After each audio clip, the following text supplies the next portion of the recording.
The government knows what is happening. Look. En los cielos de Nueva Jersey, un espectáculo luminoso ha generado incertidumbre y fascinación entre los observadores.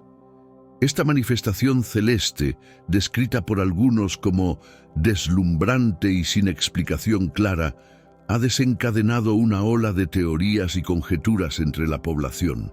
Algunos sugieren que podría tratarse de drones o incluso de un ovni, mientras que otros especulan sobre la posibilidad de un mensaje divino. Ante este asombroso fenómeno, el expresidente Donald Trump ha hecho un llamamiento a la comunidad cristiana para que presten atención a estos sucesos. El impacto de sus palabras ha llevado a muchos a cuestionar la relación de este evento con los fundamentos espirituales de la nación. En este contexto, algunos han relacionado estas apariciones con los Nefilim, seres de proporciones gigantescas mencionados en las Escrituras. En el libro de Génesis se describe a los Nefilim como el resultado de la unión entre los hijos de Dios y las hijas de los hombres, criaturas de gran tamaño y notoriedad por su corrupción moral. Se dice que su existencia no terminó con el diluvio, pues reaparecen en el relato bíblico en Números 13:33, donde los espías enviados por Moisés a Canaán informan de su presencia y describen su tamaño colosal, comparándose con saltamontes a su lado. Este relato resalta el alcance de la maldad humana que provocó el arrepentimiento de Dios por haber creado al hombre, como se expresa en Génesis 6:5-6, destacando que el Señor vio que la maldad del hombre era grande en la tierra. Mientras exploramos estas conexiones y reflexionamos sobre su significado, te invito a interactuar con este contenido, dejando tus comentarios y compartiendo tus opiniones. ¿Podría este evento ser una señal de advertencia o un simple fenómeno sin mayor trascendencia? Continuaremos investigando y analizando estas cuestiones en busca de respuestas. Y así dijo el Señor: eliminaré de la superficie de la tierra al hombre que he creado, desde el ser humano hasta los animales y las criaturas que se arrastran, hasta las aves del cielo, pues me arrepiento de haberlos hecho. Sin embargo, Noé halló gracia ante los ojos del Señor. Génesis 6:5-8. Este pasaje del Génesis introduce a los hijos de Dios y a las hijas de los hombres, seres de estatura gigantesca y fama por su descendencia corrupta, lo que sugiere que los Nefilim fueron fruto de la unión entre entidades espirituales y mujeres humanas. Algunos estudiosos creen que estos hijos de Dios eran ángeles caídos o demonios. Génesis 6 arroja luz sobre este asunto, mencionando que los ángeles que no mantuvieron su posición de autoridad, sino que abandonaron su propio hogar, Dios los ha reservado en oscuridad, encadenados para el juicio del gran día. Este versículo apunta al destino de estos ángeles rebeldes. Los textos sugieren que estos seres se unieron con mujeres humanas, dando origen a los Nefilim, seres de naturaleza híbrida, mitad ángeles y mitad humanos. No obstante, Dios decidió no dejar que tales criaturas dominaran la tierra sin restricciones. El diluvio representó un punto de inflexión, un mundo vibrante, pero consumido por la corrupción y la violencia. Génesis 6:5 describe esta perturbadora realidad. Dios vio que la maldad de la humanidad era grande en la tierra y que todos los designios e intenciones del corazón humano eran solo malos todo el tiempo. A pesar de la vida cotidiana de la gente, la corrupción se esparcía, sumiendo al mundo en violencia y pecado. En este sombrío panorama, Dios encontró en Noé a un hombre justo, intachable entre sus contemporáneos, y le dio instrucciones claras en Génesis 6:13-14. Voy a destruir a todos los seres vivos, pues la tierra está llena de violencia a causa de ellos. construye un arca de madera de ciprés. Noé debió sentir la enorme responsabilidad al construir el arca, una embarcación gigantesca preparada para una inundación catastrófica que aniquilaría toda forma de vida. El arca, de dimensiones colosales, simbolizaba tanto el juicio como la misericordia de Dios. La narrativa de los Nefilim, su corrupción y el diluvio inminente, destaca que Dios no tolerará indefinidamente la rebelión y el pecado. En cambio, insta a la humanidad a la penitencia y la rectitud, recordándonos que su paciencia es finita. La envergadura y propósito del arca sirven de advertencia y símbolo de esperanza para aquellos dispuestos a seguir la voluntad divina.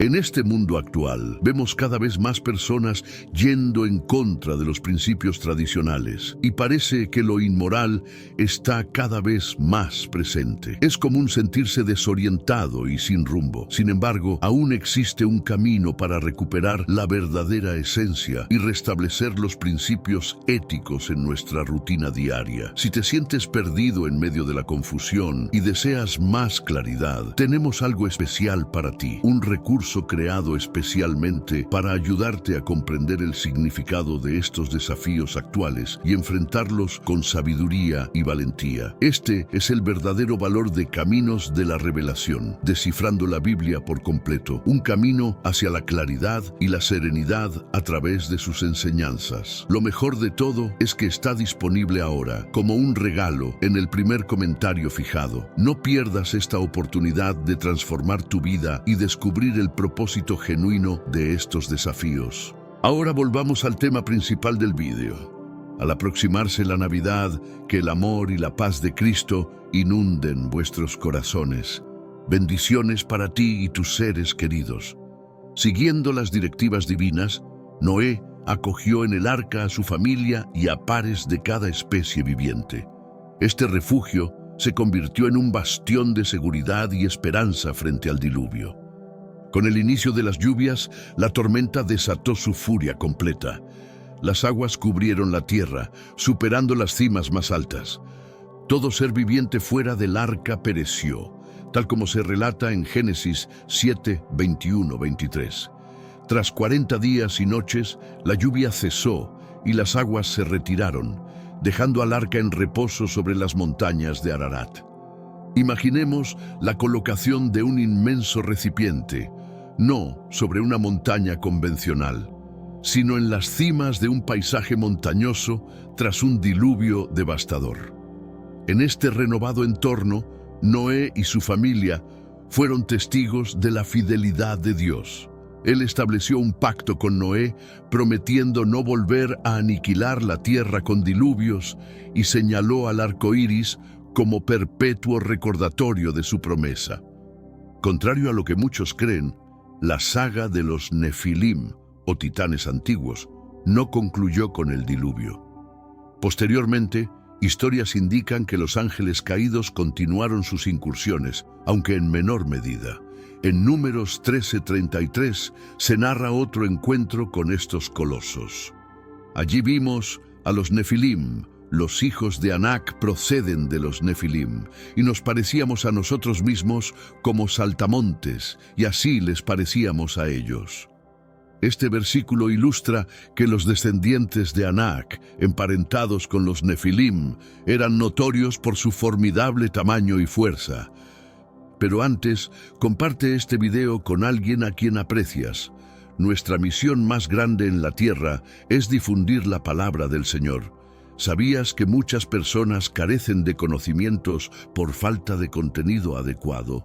Envíalo a ese grupo de WhatsApp o públicalo en Facebook. Estoy seguro de que no te arrepentirás. Y si te gustan videos como este, comenta abajo, quiero más. Así sabré si realmente lo disfrutas y definitivamente traeré contenido nuevo similar. Volviendo al tema principal. Cuando Moisés lideró a los israelitas fuera de Egipto, envió exploradores a inspeccionar la tierra prometida. A su regreso, los exploradores estaban aterrorizados, reportando haber visto gigantes en la tierra. Esto plantea un enigma.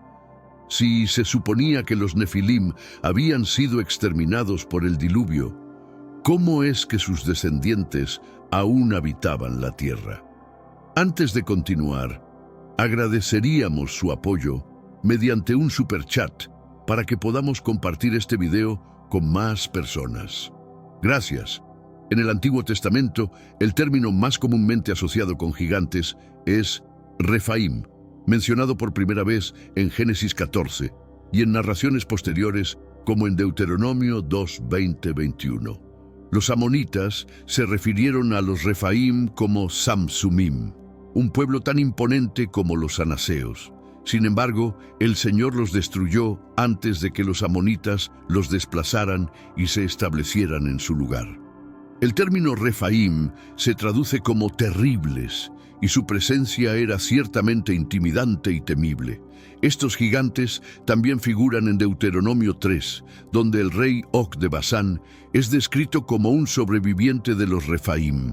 Se menciona que la cama de hierro de Og medía 9 cúbitos de largo por 4 cúbitos de ancho, resaltando su estatura extraordinaria. Bajo el liderazgo de Josué, los israelitas enfrentaron a Og y su ejército en Edrei, superando su temor inicial con la promesa divina de victoria. La derrota de Og subraya la supremacía de Dios, demostrando que ni los gigantes más poderosos pueden oponerse a su voluntad. La presencia recurrente de estos colosos en la Biblia simboliza los desafíos que enfrenta el pueblo de Dios y la inquebrantable fe necesaria para superarlos. La cama extraordinariamente grande de Og subraya su gigantesco tamaño y fuerza, perpetuando la leyenda de los gigantes en la antigüedad. A lo largo del tiempo, la historia y otros relatos sobre gigantes después del diluvio sugieren que el legado de los Nefilim persistió a través de varias generaciones y grupos distintos. Estas narraciones de gigantes reflejan los desafíos inesperados que enfrentaron los fieles y la fe inquebrantable necesaria para superarlos. Cuando Dios decide entregar un enemigo en manos de su pueblo, ninguna fortaleza, por imponente que sea, puede resistir su poder. Esta verdad se manifestó poderosamente en la conquista de Jericó y continúa siendo un testimonio de la soberanía divina a lo largo de las Escrituras. La pregunta sobre la persistencia de los Nefilim después del diluvio, como los Anakim o la familia de Goliat, despierta un gran interés. Génesis 7:23 nos habla de un exterminio casi total durante la inundación, donde todo lo que tenía aliento de espíritu de vida en sus narices, todo lo que estaba en tierra firme, murió. Esto deja abierta la cuestión de cómo podría haber sobrevivido cualquier descendiente de los Nefilim.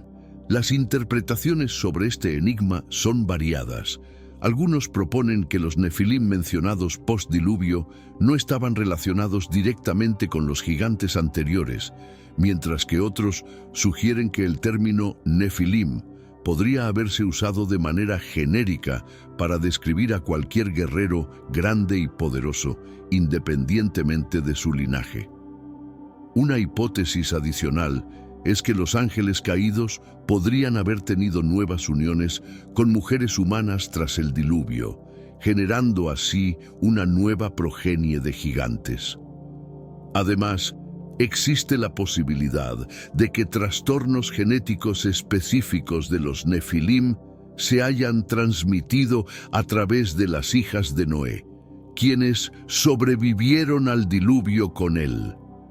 La existencia de los Nefilim después del diluvio es un tema que invita a una exploración y discusión más profunda sobre los misterios presentes en las narrativas bíblicas y los gigantes que aparecen en ellas. Estas discusiones no solo abordan curiosidades históricas o mitológicas, sino que también plantean preguntas sobre la interpretación bíblica y la fe. En cuanto a las recientes declaraciones de Donald Trump sobre los incendios en los cielos de Nueva Jersey, las cuales ha relacionado con los Nefilim, Estas han capturado la atención de muchos, especialmente entre la comunidad cristiana.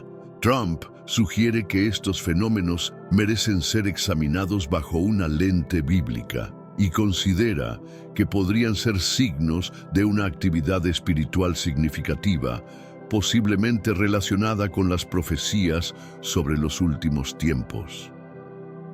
Este tipo de declaraciones fomenta un diálogo amplio y estimula la reflexión sobre la relación entre los eventos actuales y las antiguas escrituras. Trump ha animado a los cristianos a no descartar estas ocurrencias como simples coincidencias, sino a mantenerse firmes en su fe y prepararse para los desafíos espirituales actuales. Esta perspectiva ha avivado un interés renovado en los nefilim bíblicos y su posible rol en los tiempos modernos. La pregunta de por qué Dios juzga a las personas que ama también es un tema recurrente en las discusiones teológicas y bíblicas.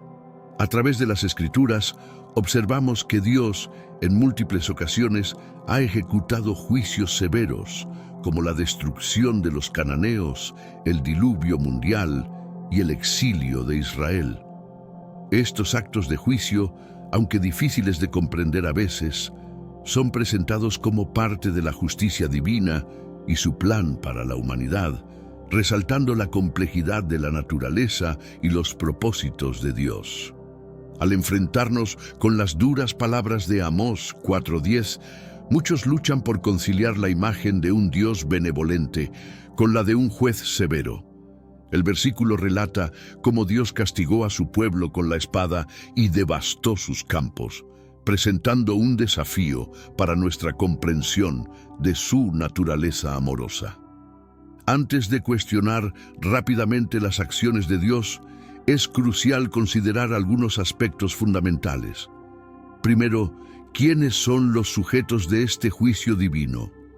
Al pensar en la palabra juicio, es común evocar imágenes de procesos legales o de seres que fallan en cumplir expectativas injustas. Sin embargo, la posición de juez en la Biblia es única y pertenece exclusivamente a Dios. Dios no es un juez humano, susceptible a prejuicios o a manipulación. Él no actúa por vanidad o para afirmar su superioridad. Al contrario, es la encarnación de la perfección divina, libre de las limitaciones y fallos humanos. Su juicio se origina de una naturaleza que es completamente santa, justa, sabia y soberana.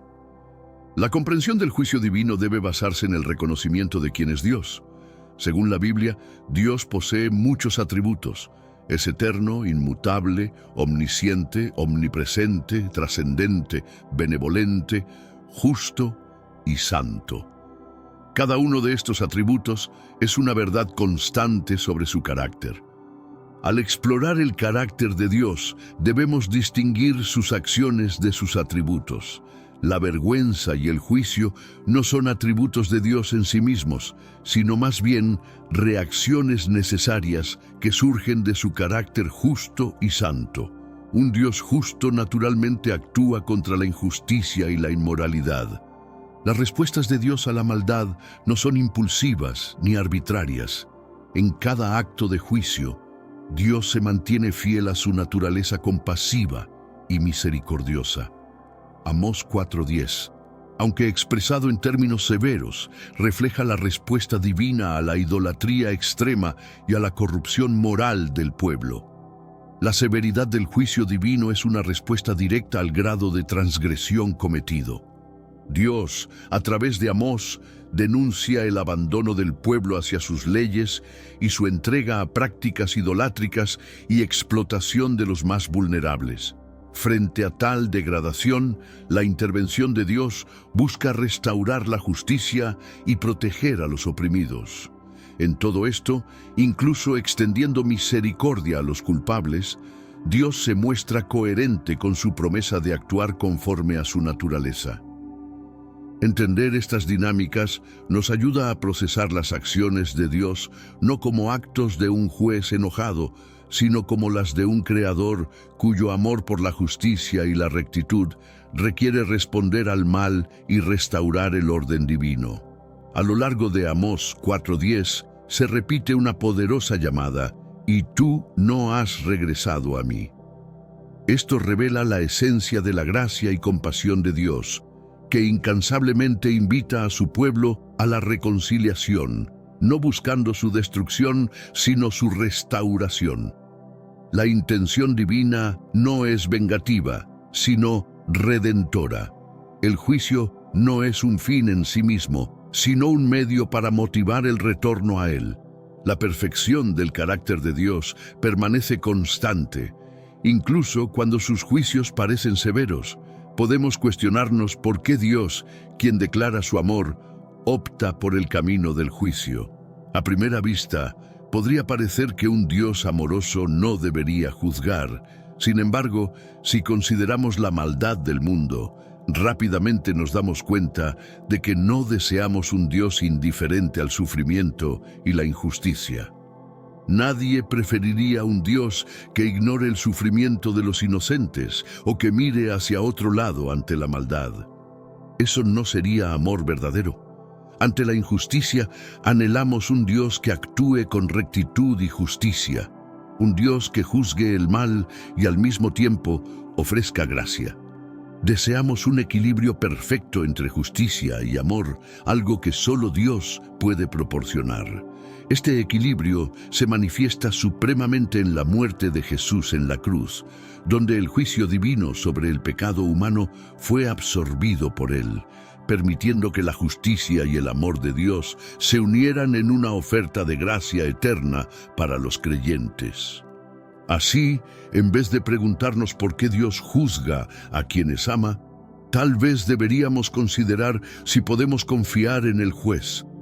Al reflexionar sobre su carácter completo y buscar conocerlo verdaderamente, encontramos que solo Él puede ofrecer la justicia verdadera en un contexto de amor perfecto. Habiendo sido justificados por su sangre, ¿cuánto más seremos salvados de la ira por medio de Él? Romanos 5:9.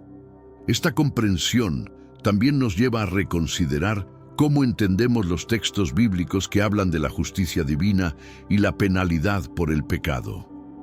Aunque Dios es descrito como lento para la ira, Éxodo 34:6, y visita la iniquidad hasta la tercera y cuarta generación, Éxodo 34:7. Estas declaraciones destacan que, aunque paciente, Dios no ignora el pecado. La sentencia es clara: el alma que peque, esa morirá. Ezequiel 18:20. Y la paga del pecado es la muerte. Romanos 6:23.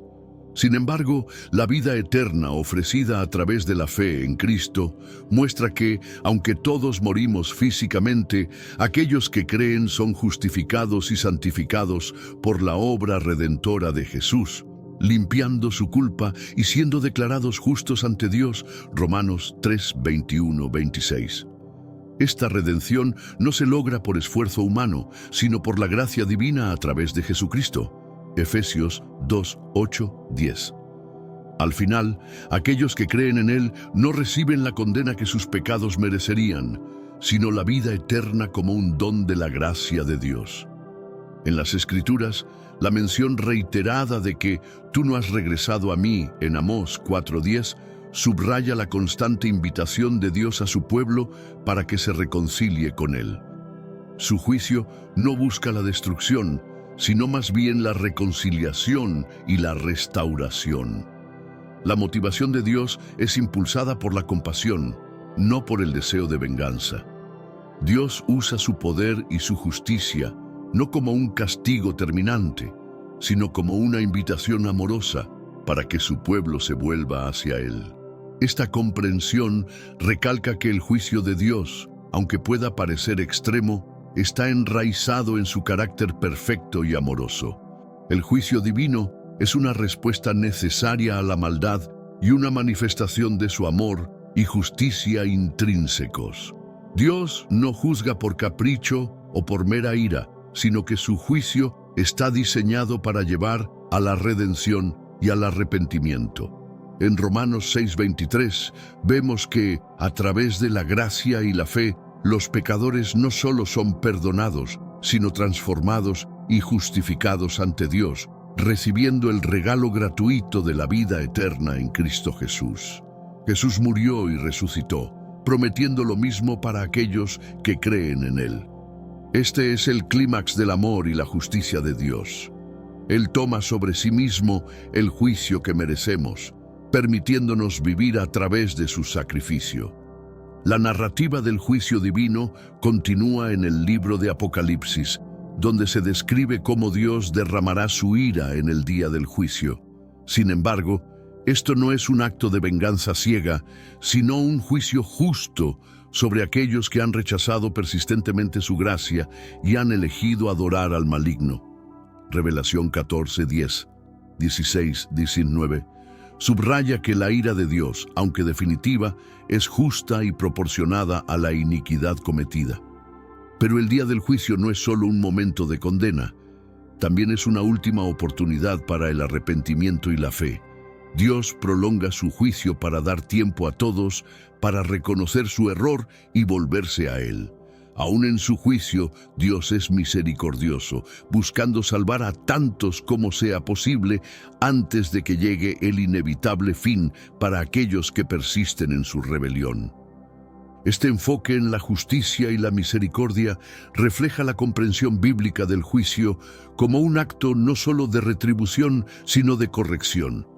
Los ejemplos de Sodoma y Gomorra y las negociaciones de Abraham en Génesis 18, 23, 32 ilustran que, incluso en su juicio, Dios está dispuesto a perdonar y preservar a los justos. Abraham intercede por los justos, y Dios se muestra dispuesto a perdonar a toda la ciudad por unos pocos justos, demostrando su paciencia y disposición a perdonar. La gracia divina, tal como se manifiesta a través de las plagas de Egipto y en otros relatos bíblicos, siempre tiene como objetivo último la redención y la salvación.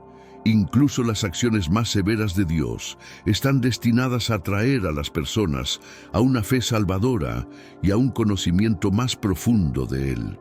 Por tanto, el juicio de Dios, lejos de ser un acto de venganza arbitraria, es una faceta de su amor y justicia, buscando restaurar el orden y guiar a sus creaciones hacia la salvación.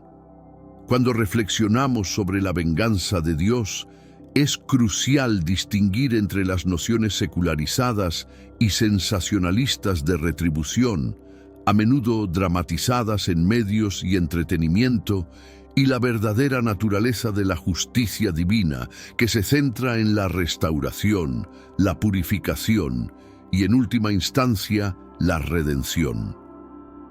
Romanos 12:19 nos advierte contra tomar la justicia por nuestra mano, recordándonos que la venganza pertenece a Dios. No tomen venganza, mis queridos amigos, sino dejen lugar para la ira de Dios, porque está escrito: «Mía es la venganza, yo pagaré», dice el Señor. Este pasaje nos enseña a dejar el juicio en manos de Dios, quien actúa con perfecta justicia y sabiduría, no movido por impulso emocional, sino por un deseo de corrección y renovación. Isaías 1:24-26 profundiza en el propósito de la venganza divina, mostrando que no se trata de un simple castigo, sino de una transformación profunda. Por lo tanto, el Señor Todopoderoso, el poderoso de Israel declara: «Ay de mis enemigos, me vengaré de ellos, purificaré de todas tus impurezas, restauraré a tus jueces como en tiempos antiguos, a tus consejeros como al principio. Después serás llamada ciudad de justicia, ciudad fiel». La visión de Dios para la venganza es, por lo tanto, purificar y restaurar a su pueblo a un estado de rectitud y fidelidad. La verdadera venganza de Dios está destinada a corregir y guiar a su pueblo de vuelta al camino correcto. Es una intervención que busca rehabilitar más que castigar, reflejando su carácter misericordioso y su deseo de que todos se arrepientan y vivan en conformidad con sus caminos. Como cristianos, estamos llamados a imitar esta aproximación divina al juicio, renunciando a nuestro deseo de venganza personal y confiando en la soberanía y justicia de Dios. Al adoptar la actitud de dejar la venganza en manos de Dios, permitimos que su gracia actúe no solo en nuestras vidas, sino también en las de aquellos que nos han hecho daño. Esto no solo nos libera de las cadenas de la amargura y el resentimiento, sino que también nos coloca en un camino de curación y crecimiento espiritual. La enseñanza de Jesús sobre amar a nuestros enemigos y orar por quienes nos persiguen no solo es un mandato moral, sino también un camino hacia una mayor salud emocional y espiritual. En vez de perpetuar ciclos de odio y venganza, estamos llamados a romper esos ciclos mediante actos de amor y perdón, reflejando así la naturaleza de Cristo. Durante las fiestas y en todos los aspectos de nuestra vida, este enfoque de confiar en la justicia de Dios y ejercer la misericordia puede transformar relaciones, restaurar la paz y promover una profunda sanación tanto personal como comunitaria. Recordemos que el juicio de Dios siempre tiene un propósito mayor que el castigo. Busca la renovación y la salvación de sus hijos. Reflexionar sobre el juicio de Dios puede resultar incómodo, especialmente en una cultura que a menudo busca evitar las conversaciones sobre la justicia divina y sus implicaciones. Sin embargo, como muestran las Escrituras, hay un profundo valor en reconocer y agradecer el juicio justo de Dios, ya que es parte esencial de su naturaleza y plan para la restauración del mundo y la redención de su pueblo. Salmo 96, 11, 13 nos invita a celebrar la justicia de Dios con una visión del cosmos mismo, regocijándose en anticipación al juicio divino. Alégrense los cielos y gócese la tierra, brame el mar y su plenitud. Regocíjese el campo y todo lo que en él hay. Entonces todos los árboles del bosque rebosarán de contento antes de que Jehová venga, porque viene a juzgar la tierra. Juzgará al mundo con justicia y a los pueblos con su fidelidad. Este pasaje no solo celebra la venida del juicio como un acto de purificación y corrección, sino también como un momento de restauración universal. Romanos 8, 19, 22 expande esta idea al describir cómo toda la creación aguarda con ansiedad la revelación de los hijos de Dios, porque ha sido sujeta a vanidad, no por su propia voluntad, sino por causa del que la sujetó en esperanza. La creación misma anhela el día en que será liberada de su corrupción, esperando el juicio final como un momento de liberación y redención. El juicio de Dios, por tanto, no debe ser visto únicamente como una fuerza destructiva, sino como una necesaria función de su amor y justicia, que busca restablecer el equilibrio y corregir lo que está roto. A través del sacrificio de Cristo que asumió el juicio por el pecado de la humanidad, Dios ofrece a todos la posibilidad de ser restaurados y reconciliados con Él. Cristo enfrentó el juicio que merecíamos, permitiéndonos ser justificados ante Dios si nos arrepentimos y confiamos en Él. Frederick Douglass, en su autobiografía, se hace eco de este anhelo por la justicia divina al cuestionar si un Dios justo visitará las injusticias que él y muchos otros sufrieron. Su pregunta resuena más allá de su propia experiencia, tocando las innumerables injusticias que siguen ocurriendo en el mundo hoy. Es un recordatorio de que Dios, en su justicia, no ignora el sufrimiento y la opresión, y que su juicio final buscará rectificar cada dolor y cada mal.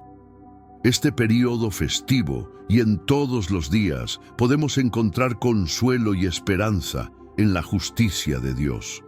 Al considerar lo que agradecemos, incluyendo el juicio divino, podemos profundizar nuestra comprensión de un Dios que no solo es justo, sino que activamente trabaja para restaurar y sanar un mundo roto.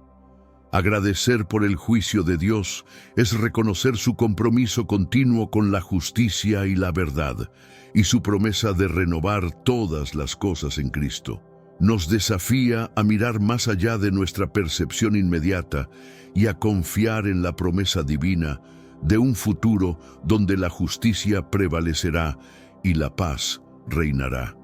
El clamor por la justicia y la rectitud en un mundo lleno de injusticia es un sentimiento profundamente humano y espiritual.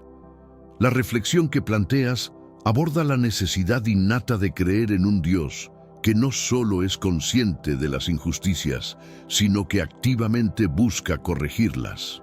La pregunta retórica, ¿no visitará un Dios justo para estas cosas?, resuena a través de las edades y culturas, destacando un deseo universal de que se haga justicia, especialmente en casos donde las instituciones humanas fallan. La Biblia, a través de numerosos textos, afirma que Dios es un juez justo que no ignora el sufrimiento ni las transgresiones. En Jeremías 12:1, por ejemplo, el profeta expresa su frustración ante la prosperidad de los malvados y la tribulación de los justos, una queja que muchos pueden encontrar resonante hoy día. La respuesta divina a tales preguntas a menudo se revela como una promesa de justicia final, donde no solo se castigarán las injusticias, sino que se restaurará el orden moral del universo. En cuanto a los eventos actuales y las injusticias persistentes mencionadas, desde el abuso de niños en centros de detención hasta la controversia sobre el aborto y otras violaciones de derechos humanos, se plantea un desafío teológico y ético significativo.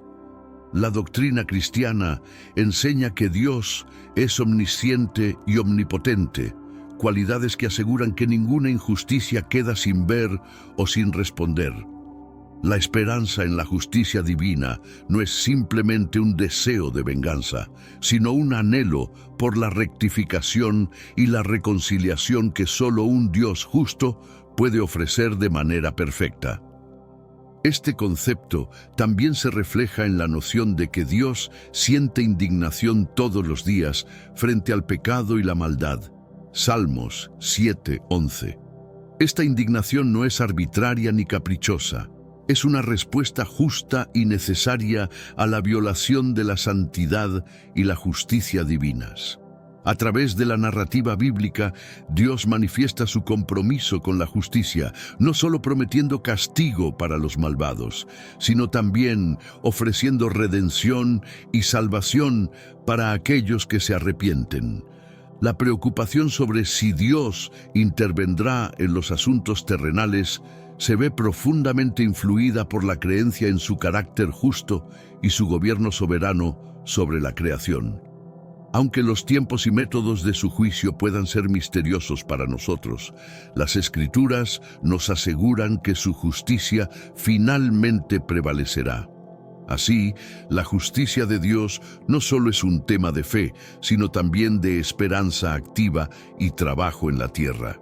Como creyentes, se nos llama a ser agentes de esta justicia, trabajando para aliviar el sufrimiento, corregir las injusticias y transmitir el amor y la misericordia de Dios en nuestras comunidades.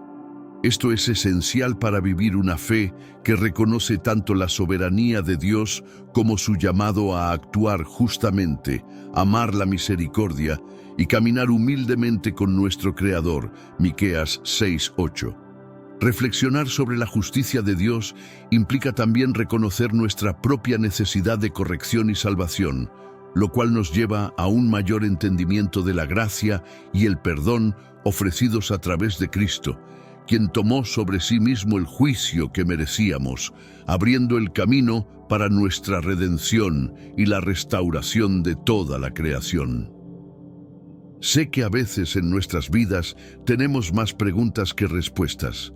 Si te sientes perdido y buscas claridad, tenemos algo para ti. Caminos de la Revelación, descifrando la Biblia por completo. Un libro lleno de enseñanzas y respuestas disponible ahora como un regalo en el primer comentario. No te pierdas la oportunidad de transformar tu vida y entender el verdadero propósito de estos desafíos. Los misteriosos fenómenos en los cielos, como las luces avistadas sobre Nueva Jersey, ciertamente capturan la imaginación y provocan un torrente de teorías y especulaciones.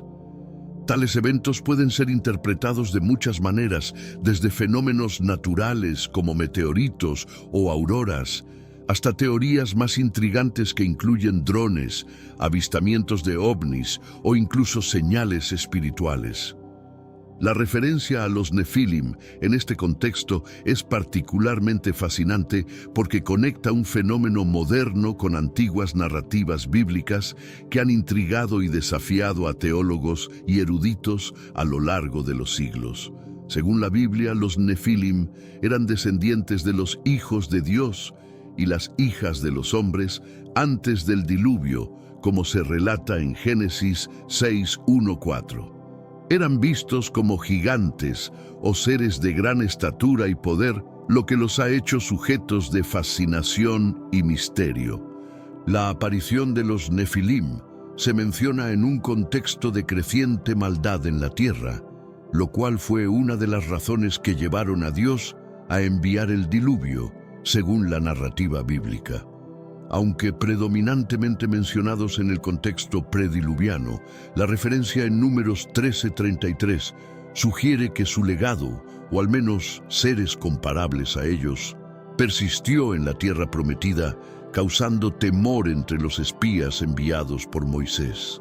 El relato del diluvio y la figura de Noé también son centrales en esta historia.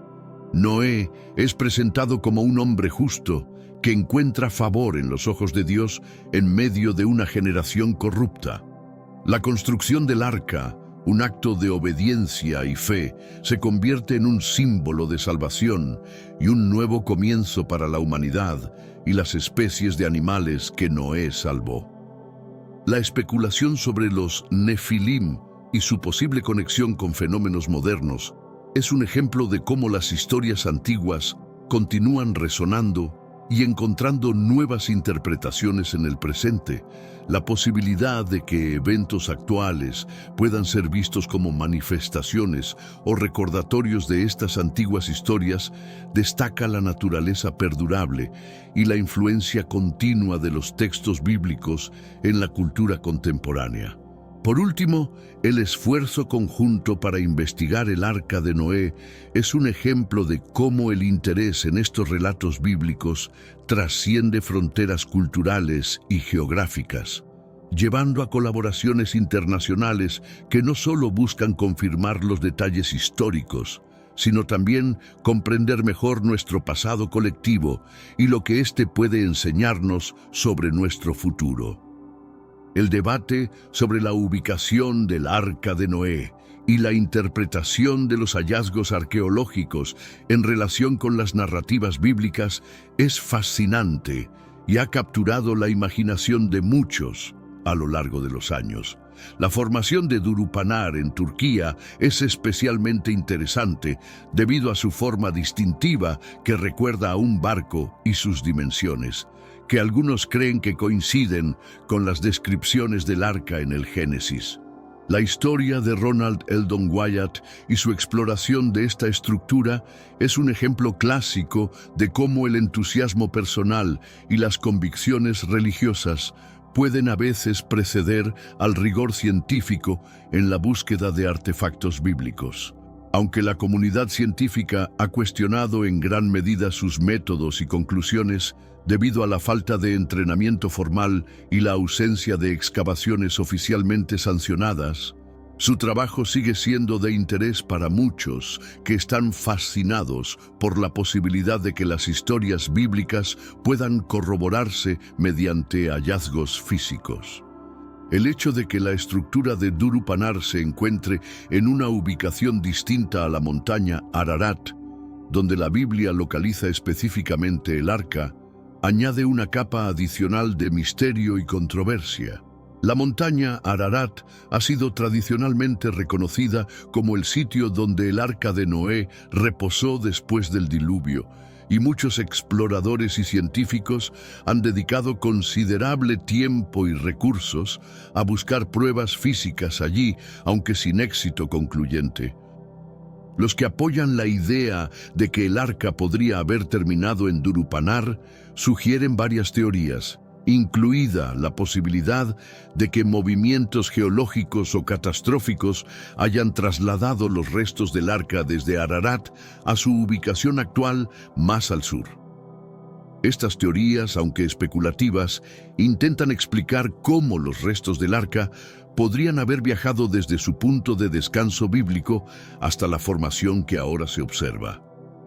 Además, la distinta forma de barco de la formación de Durupanar y las medidas que algunos afirman que coinciden con las del arca según la Biblia, continúan atrayendo la atención tanto de creyentes como de escépticos. Sin embargo, es crucial que cualquier afirmación sobre descubrimientos arqueológicos sea examinada críticamente y respaldada por pruebas y metodologías científicas sólidas. En resumen, la búsqueda del arca de Noé y el interés en lugares como la formación de Durupanar muestran cómo la arqueología, la historia y la fe pueden entrelazarse de maneras que plantean desafíos tanto éticos como científicos. Mientras la comunidad científica sigue debatiendo y examinando estas afirmaciones, el interés público en estos misterios probablemente continuará, alimentado tanto por la fe como por la fascinación por nuestro pasado antiguo. La historia del Arca de Noé y las controversias sobre su ubicación física final son un fascinante cruce entre la fe, la mitología y la ciencia arqueológica. La estructura de Durupinar, cerca de la montaña Tenderek en Turquía, sigue siendo un punto focal en este debate, con argumentos que van desde la interpretación de que es una formación geológica natural hasta teorías que sugieren que podría ser el arca bíblica que ha sido reubicada debido a eventos geológicos como inundaciones o deslizamientos de tierra. Ubicación simbólica. Algunos estudiosos argumentan que el Ararat mencionado en la Biblia no se refiere a una montaña específica, sino a una región más amplia o a un término simbólico que representa un lugar de nuevo comienzo y salvación. Cambio de nombres geográficos. La posibilidad de que con el tiempo los nombres de lugares hayan cambiado o se hayan reasignado a diferentes montañas es otra teoría que complica la identificación precisa del sitio del arca. Investigadores como James Bryce y David Alan Dill han explorado áreas como la montaña Mesha, sugiriendo alternativas a la ubicación comúnmente aceptada de la montaña Ararat. Reutilización de materiales. La hipótesis de que Noé y su familia podrían haber reutilizado madera del arca para construir nuevas estructuras después del diluvio explicaría por qué se encuentran fragmentos de madera en lugares dispersos y no agrupados como se esperaría de una gran estructura intacta. La investigación en el sitio de Durupinar ha revelado hallazgos intrigantes que incluyen artefactos metálicos y señales de actividad humana datadas alrededor de 5000 a.C., lo cual es consistente con la línea de tiempo estimada del diluvio, según algunas interpretaciones bíblicas. La presencia de materiales marinos en muestras de tierra y roca también sugiere que la región experimentó una inundación significativa, lo cual podría vincularse con el relato bíblico del diluvio. A pesar de los hallazgos interesantes, la comunidad científica permanece dividida. Muchos arqueólogos y geólogos son escépticos respecto a conectar estos descubrimientos directamente con el Arca de Noé, destacando la necesidad de pruebas más concluyentes y métodos de investigación más rigurosos antes de hacer afirmaciones definitivas sobre la identificación del arca. Independientemente de la veracidad física del arca, el relato de Noé continúa teniendo un profundo impacto cultural y espiritual. Para muchos, representa temas de redención, fe y la relación del hombre con el divino. Las exploraciones y debates sobre el arca no solo alimentan la curiosidad científica y arqueológica, sino que también ofrecen oportunidades para reflexionar sobre lecciones espirituales y éticas que son centrales para muchas tradiciones religiosas. La búsqueda del Arca de Noé es un ejemplo de cómo los mitos y relatos históricos pueden provocar una exploración seria y a veces controvertida. A medida que continúan las investigaciones y debates, es probable que el interés en el Arca, ya sea como realidad histórica o como símbolo poderoso, persista en capturar la imaginación de personas de todo el mundo. La hipótesis de Irving Finley, que sugiere que la narrativa bíblica del diluvio es una reinterpretación de antiguos mitos mesopotámicos, añade una capa interesante al debate sobre los orígenes y temas universales de las historias de inundaciones. Muchas culturas alrededor del mundo tienen mitos de inundaciones y académicos como Finley sugieren que estas historias reflejan una experiencia humana compartida o una memoria colectiva, posiblemente apuntando a eventos de inundaciones localizadas que fueron mitificados a lo largo del tiempo. El estudio de Finley de una tableta del 4000 a.C., que propone que el arca era redonda en lugar de la tradicionalmente descrita embarcación larga, desafía las interpretaciones convencionales e invita a una reevaluación de las evidencias arqueológicas y textuales. Esta interpretación se alinea con descripciones encontradas en algunos textos antiguos como el Épico de Gilgamesh, donde se describe el barco como cúbico o redondo, reforzando la idea de que podría haber una fuente o inspiración común para estas narrativas. El descubrimiento de fósiles marinos y semillas en altitudes elevadas puede de hecho prestar algún apoyo a la idea de eventos de inundaciones a gran escala, pero generalmente son entendidos por la comunidad científica como resultados de procesos geológicos a lo largo de millones de años, en lugar de un único evento catastrófico de inundación, como se describe en el Génesis. Aunque estos hallazgos fascinan a aquellos que buscan evidencias del diluvio bíblico, no confirman concluyentemente la ocurrencia de un diluvio mundial como el descrito. La descripción del diluvio en la Biblia, que involucra no solo lluvia, sino cataclismos geológicos, espeja algunas teorías científicas sobre eventos masivos de inundaciones causados por derretimientos glaciares o impactos de asteroides. Estas teorías proponen que tales eventos podrían haber remodelado paisajes, alterado climas y llevado a extinciones masivas que podrían haber sido registradas y transmitidas a través de generaciones, transformándose en los mitos de inundaciones que encontramos en diversas culturas. La narrativa del Arca de Noé y el diluvio habla de preguntas más profundas sobre la moralidad humana, el juicio divino y la redención.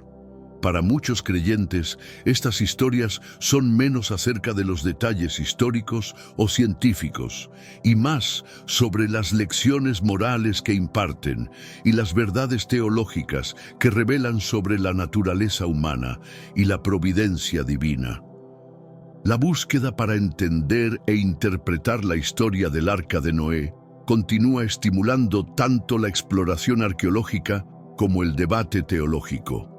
A medida que se hacen nuevos descubrimientos y se prueban teorías antiguas, la historia del Arca proporciona material rico para discusión entre arqueólogos, teólogos e historiadores por igual.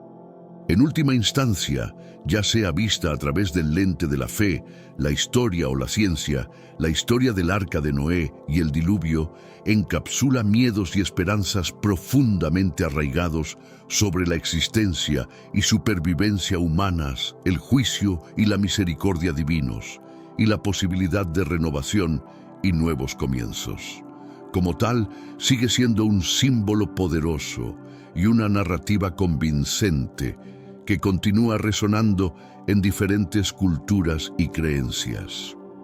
La historia del diluvio, descrita en diversas culturas y tradiciones, incluyendo la narrativa bíblica, no solo comparte similitudes sorprendentes entre sí, sino que también evoca preguntas profundas sobre la interpretación histórica y la factibilidad de tales eventos a una escala global.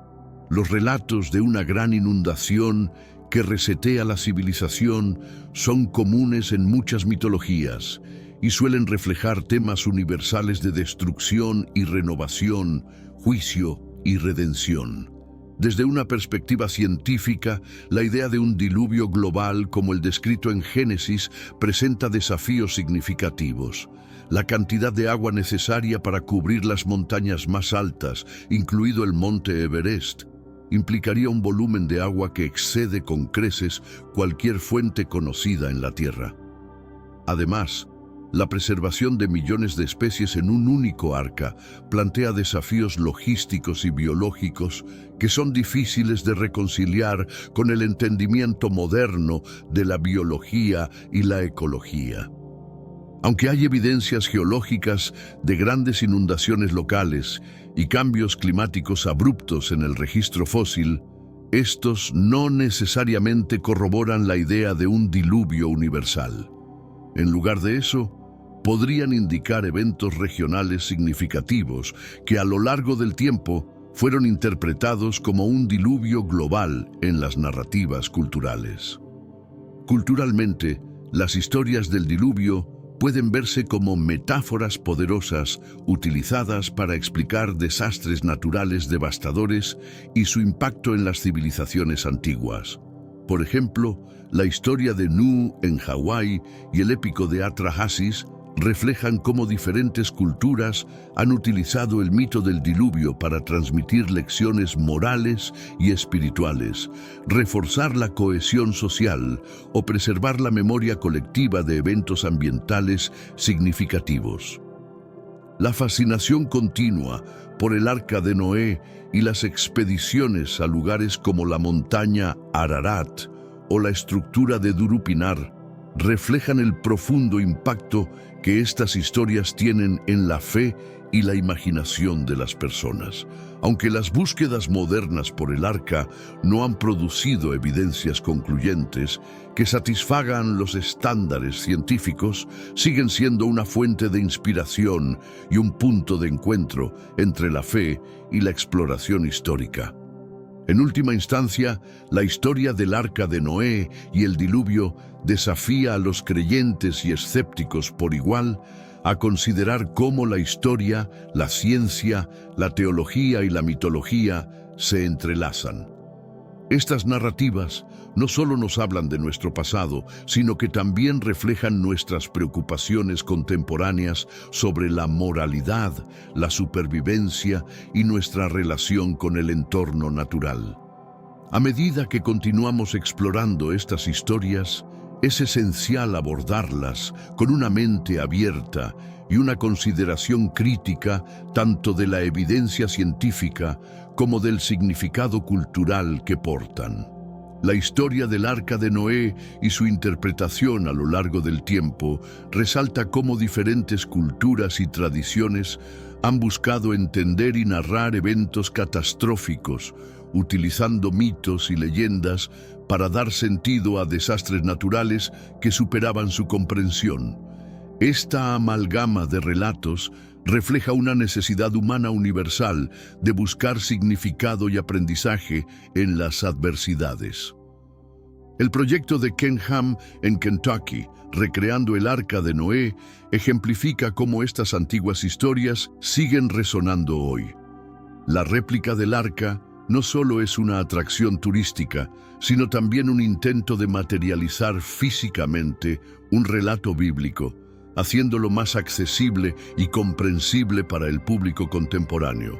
Este tipo de iniciativas puede servir como herramientas educativas y como medio para discutir temas de fe, historia y ciencia. Los escépticos de la historia bíblica del diluvio señalan los desafíos logísticos y biológicos de mantener una gran cantidad de especies en un solo barco.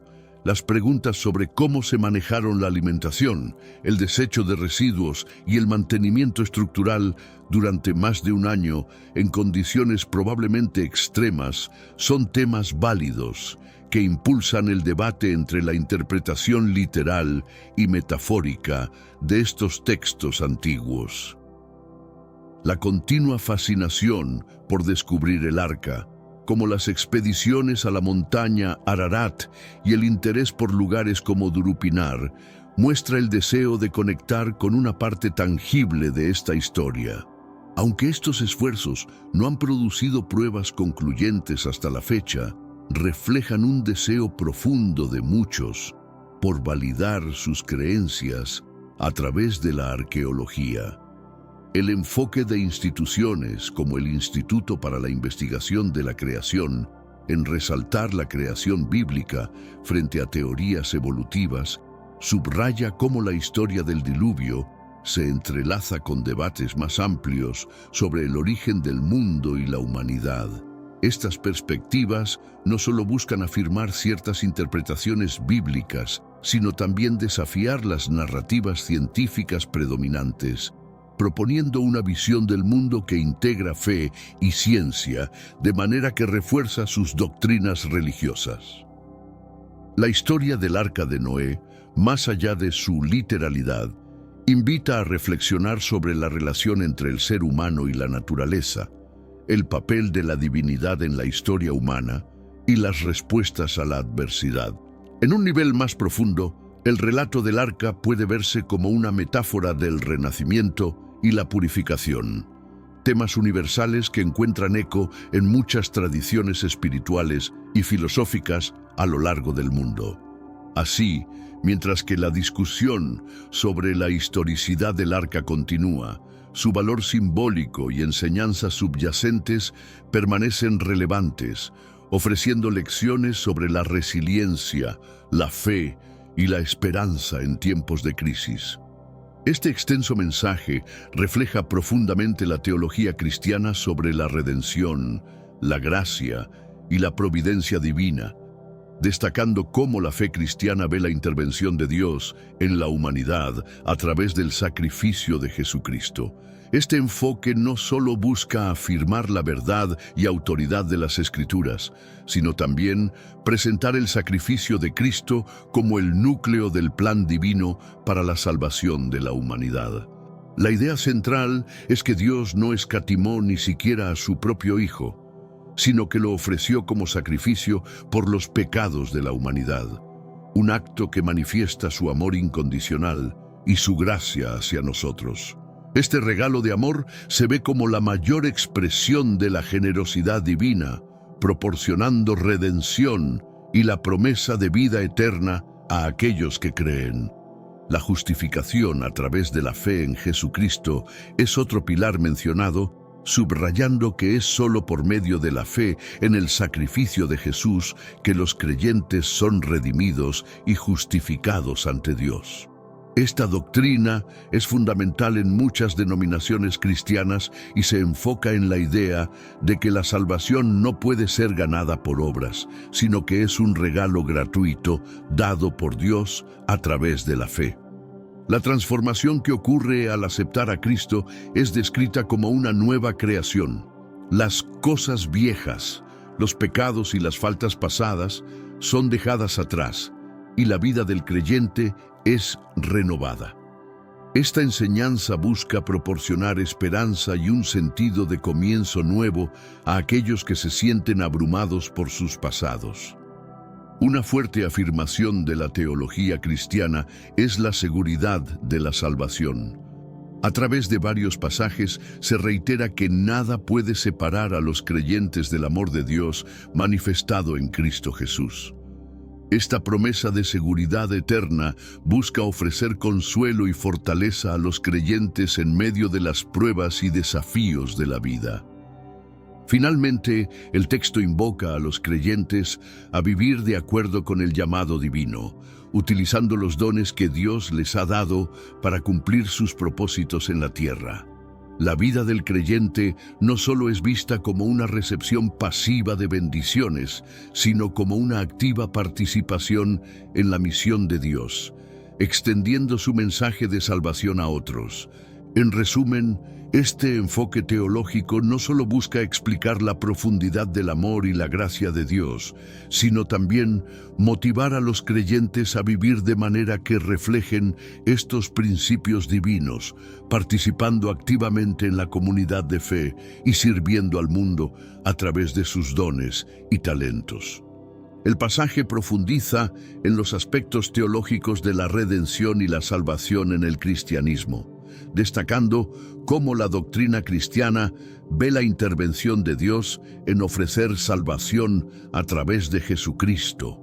Esta explicación abarca conceptos como la justificación, redención y reconciliación, explicando la transformación espiritual que ocurre en los creyentes. Perdón se refiere a la absolución de los pecados del pasado, permitiendo que los creyentes comiencen una nueva vida sin la carga de sus errores anteriores. En el cristianismo, el perdón es visto como un regalo divino que libera al individuo del peso del pecado. Justificación es el acto de Dios por el cual declara justos a los pecadores arrepentidos basado en la justicia de Jesucristo. Es como si Dios dijera que, a pesar de nuestros pecados, somos considerados justos ante sus ojos por la obra redentora de Cristo.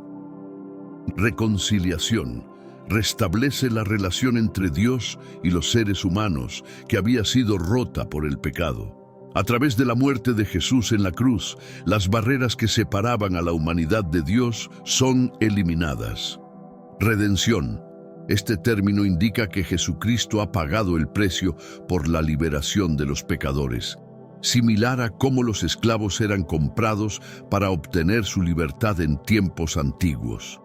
En el contexto cristiano, significa que Jesús dio su vida como un pago por nuestros pecados, liberándonos de la esclavitud del pecado y de la muerte. Santificación se refiere al proceso continuo por el cual los creyentes son gradualmente transformados para vivir de acuerdo con la voluntad de Dios y se convierten en más como Cristo en su carácter y acciones. Novedad de vida implica una transformación profunda que ocurre en los creyentes, donde la vida antigua de pecado es reemplazada por una nueva vida en Cristo. Esto está asociado con la idea de renacer espiritualmente. Adopción. Los creyentes son hechos hijos de Dios, entrando en una relación familiar con Él. Esto no solo cambia su estado legal ante Dios, sino que también les da un nuevo sentido de identidad como parte de la familia de Dios. La conversión se describe como el lado humano de la salvación, que implica arrepentimiento, fe y bautismo. Estos actos no son meros rituales, sino respuestas personales al llamado de Dios, que permiten al individuo recibir los beneficios de la obra de salvación realizada por Cristo. El pasaje también enfatiza la seguridad que los creyentes tienen en la salvación. Citando textos bíblicos como Romanos 8 y 1 Juan 4, se asegura a los creyentes que nada puede separarlos del amor de Dios en Cristo Jesús y que su salvación es segura y eterna, lo que proporciona consuelo y confianza a pesar de las adversidades del mundo. En resumen, estos conceptos son fundamentales para entender cómo el cristianismo presenta la gracia divina como una solución completa a la condición pecaminosa del ser humano, ofreciendo no solo un alivio temporal, sino una restauración completa y eterna a través de la relación con Dios. por medio de Jesucristo. El concepto de redención en la teología cristiana es profundamente rico y multifacético, abarcando varios aspectos de la relación entre Dios y la humanidad, afectada por el pecado, pero restaurada a través del sacrificio expiatorio de Jesucristo. Vamos a profundizar en los conceptos mencionados: justificación, reconciliación y redención, detallando cómo cada uno contribuye al proceso de salvación. La justificación es el acto divino por el cual Dios declara justo al pecador que cree en Jesucristo. A través de la fe en Cristo, los pecados del creyente son perdonados y la justicia de Cristo es imputada a ellos. Esto significa que Dios los trata como si nunca hubieran pecado y como si siempre hubieran cumplido con la ley divina. Es una declaración legal de Dios basada en el mérito de Jesús, no en las obras del individuo. La reconciliación aborda el problema de la enemistad entre Dios y los seres humanos causada por el pecado. El pecado crea una barrera entre Dios y el hombre, haciendo que los humanos estén espiritualmente alienados y en oposición a Dios. A través del sacrificio de Jesús en la cruz, Dios elimina esa barrera, restaurando la paz y permitiendo una relación renovada con Él. Como resultado, los creyentes ya no son vistos como enemigos de Dios, sino que son recibidos como hijos y amigos, transformando radicalmente su relación con el Creador. El término redención tiene sus raíces en el mercado de esclavos de la antigüedad, donde significaba comprar la libertad de un esclavo. En el contexto cristiano significa que Jesucristo, mediante su muerte, pagó el precio necesario para liberar a los humanos de la esclavitud del pecado y de la muerte. Este acto no solo libera a los creyentes del poder y la penalidad del pecado, sino que también les asegura una libertad eterna en la presencia de Dios. La redención es, por lo tanto, un acto de compra que Dios realiza a través de Cristo, asegurando la liberación total de las consecuencias eternas del pecado. Estos conceptos no son solo teóricos, sino que tienen aplicaciones prácticas en la vida de los creyentes. La justificación afecta cómo los cristianos se ven a sí mismos, no como pecadores condenados, sino como justos ante Dios. La reconciliación afecta cómo interactúan con Dios, no como enemigos distantes, sino como amados hijos. La redención afecta cómo viven sus vidas, no como esclavos del pecado, sino como liberados para servir a Dios y a los demás con gratitud y amor. Cada uno de estos aspectos de la salvación, justificación, reconciliación y redención, destaca diferentes facetas del increíble regalo de gracia que Dios ofrece a través de Jesucristo. La comprensión profunda de estas verdades puede transformar la perspectiva espiritual de un creyente y profundizar su relación con Dios, motivándolo a vivir de manera que refleje la grandeza de la salvación que ha recibido.